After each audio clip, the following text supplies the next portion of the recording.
So I had a really bad experience with Instacart. Well, I mean, good and bad, and I'll explain the good part after the bad part happened.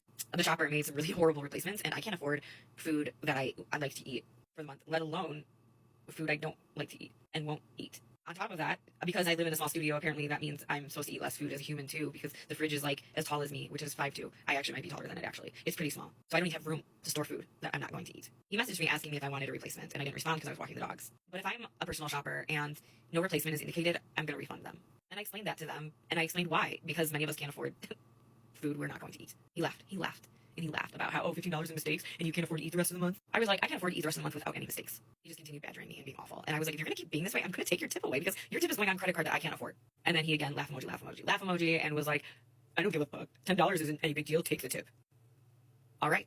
So I took the tip away, because I am not going to tip people with terrible customer service and that are mocking me because they don't understand poverty. Then he told me I was a disgusting person. I thought he didn't care about the $10. I thought he told me, I don't care if you take it away. He told me to stop messaging him when I was merely replying to the things he was saying to me. I gave him a 1 star, obviously, and then 10 minutes after the delivery was done, when he kept complaining that I was messaging him when I was just responding to his messages, karma's gonna come for you. You're a disgusting person. And laugh emoji, like your 1 star is gonna do anything. I'm a platinum delivery driver with a 5-star average. And when he said that karma was gonna come for me, I said the same could be said about you, because you're mocking someone that's experiencing poverty, because you're too privileged to even comprehend not having enough money to buy food. I contacted Instacart, and they read the messages, the woman I spoke to, and she was like, this is awful. I am going to make it my personal mission to make sure that this person will never deliver for us again, because it does not matter if he's a platinum member. It does not matter if he's a 5-star rating total. If he treats customers like this, that is not safe. And she also said that I'm looking at his account, and you are not nearly close to the first person to have called and complained about his treatment. And also, has he sabotaged any of your groceries? Because apparently he has a habit of doing that as well. And I have a question for Instacart.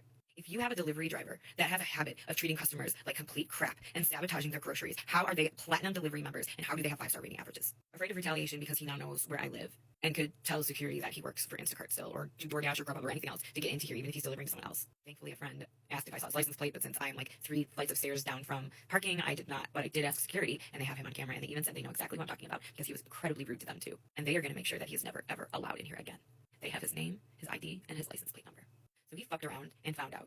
But to make things even better is I ended up talking to the customer service person about the virus that shall not be named, and she was so receptive and so grateful for the information. Like, truly, she was like, I am so glad that I got you tonight, because these are the phone calls I like, when it doesn't just deal with, customer service issues, but we end up connecting on a different level. And she just kept thanking me, and she has a very vulnerable mom, and she says, my mom's been actually dealing with a lot of the stuff you are, so I really do want to read up more on this. But like, I don't want to cost people their jobs, but also I'm not the one that did, he did, and he had a history of this kind of behavior. But I get so messed up when people tell me that this is going to be karma for me, because I've had so many people tell me what I'm dealing with right now is karma.